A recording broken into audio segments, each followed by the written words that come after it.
Hey there my friends, my name is Calvin Augusta and I want to thank you for checking out this video. I want to also thank you for listening and for watching this chapter of the day from the scriptures. Now I pray that this message is going to be a blessing to you, to your family as well, and that you feel encouraged. But also reach out to me on Facebook. I'm going to put my links in the description below so that we can connect and also help and encourage one another. So I pray that today's message is a blessing to you. And I look forward to connecting with you even more, and may God continue to bless you. Bye for now. Matthew 26. When Jesus had finished all these sayings, he said to his disciples, "You know that after 2 days the Passover is coming, and the Son of Man will be delivered up to be crucified." Then the chief priests and the elders of the people gathered in the palace of the high priest, whose name was Caiaphas, and plotted together in order to arrest Jesus by stealth and kill him. But they said, "Not during the feast, lest there be an uproar among the people." Now when Jesus was at Bethany in the house of Simon the leper, a woman came up to him with an alabaster flask of very expensive ointment, and she poured it on his head as he reclined at table. And when the disciples saw it, they were indignant, saying, "Why this waste? For this could have been sold for a large sum and given to the poor."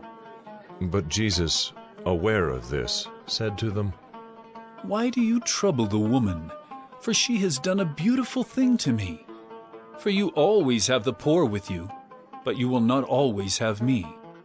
In pouring this ointment on my body, she has done it to prepare me for burial. Truly I say to you, wherever this gospel is proclaimed in the whole world, what she has done will also be told in memory of her." Then one of the 12, whose name was Judas Iscariot, went to the chief priests and said, "What will you give me if I deliver him over to you?" And they paid him 30 pieces of silver. And from that moment he sought an opportunity to betray him. Now, on the first day of unleavened bread, the disciples came to Jesus, saying, "Where will you have us prepare for you to eat the Passover?" He said, "Go into the city to a certain man and say to him, 'The teacher says, my time is at hand. I will keep the Passover at your house with my disciples.'" And the disciples did as Jesus had directed them, and they prepared the Passover. When it was evening, he reclined at table with the 12. And as they were eating, he said, "Truly I say to you, one of you will betray me."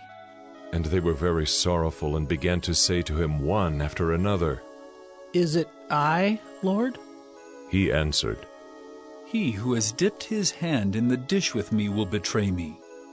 The Son of Man goes as it is written of him, but woe to that man by whom the Son of Man is betrayed. It would have been better for that man if he had not been born."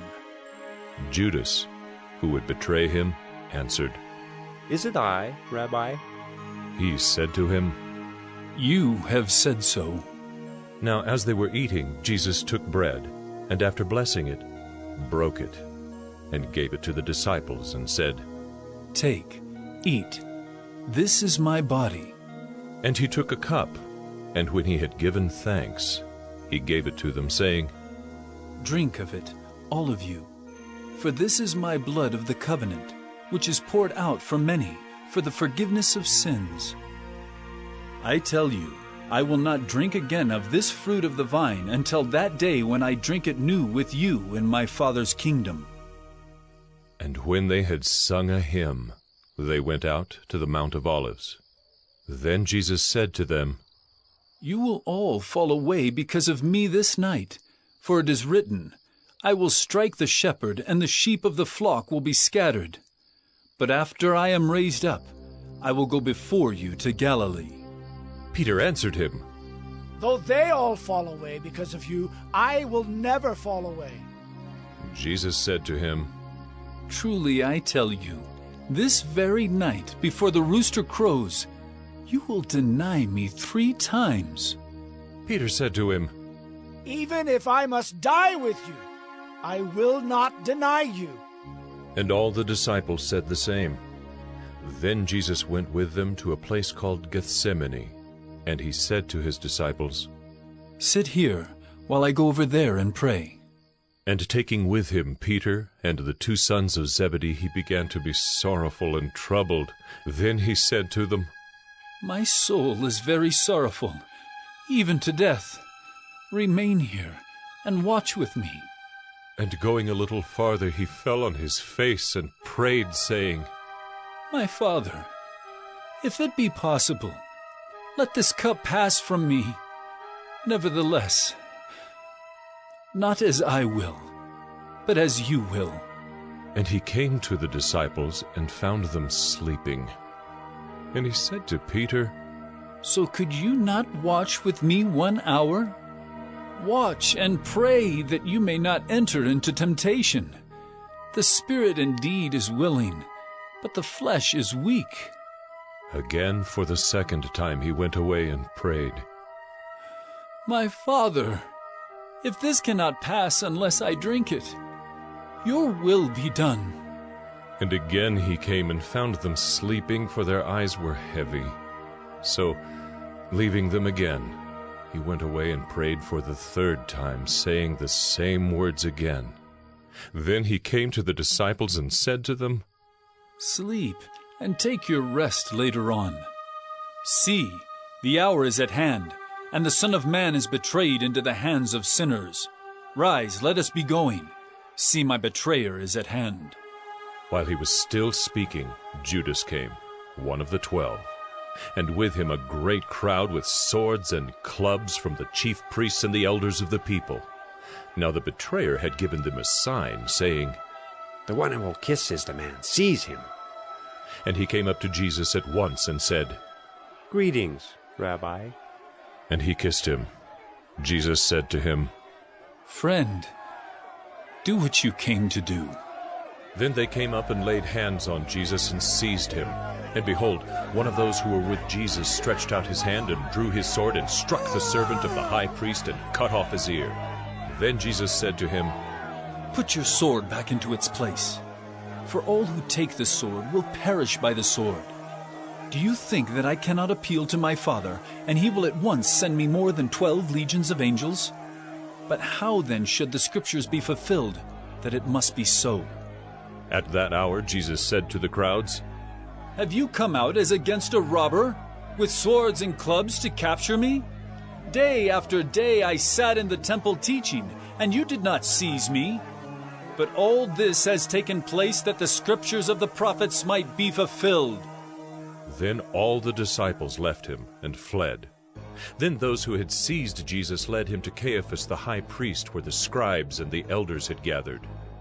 And Peter was following him at a distance, as far as the courtyard of the high priest, and going inside, he sat with the guards to see the end. Now the chief priests and the whole council were seeking false testimony against Jesus, that they might put him to death. But they found none, though many false witnesses came forward. At last 2 came forward and said, "This man said, 'I am able to destroy the temple of God and to rebuild it in 3 days.'" And the high priest stood up and said, Have you no answer to make? What is it that these men testify against you? But Jesus remained silent. And the high priest said to him, I adjure you by the living God, tell us if you are the Christ, the Son of God. Jesus said to him, "You have said so, but I tell you, from now on you will see the Son of Man seated at the right hand of power, and coming on the clouds of heaven." Then the high priest tore his robes and said, He has uttered blasphemy! What further witnesses do we need? You have now heard his blasphemy. What is your judgment? They answered, "He deserves death!" Then they spit in his face and struck him, and some slapped him, saying, "Prophesy to us, you Christ. Who is it that struck you?"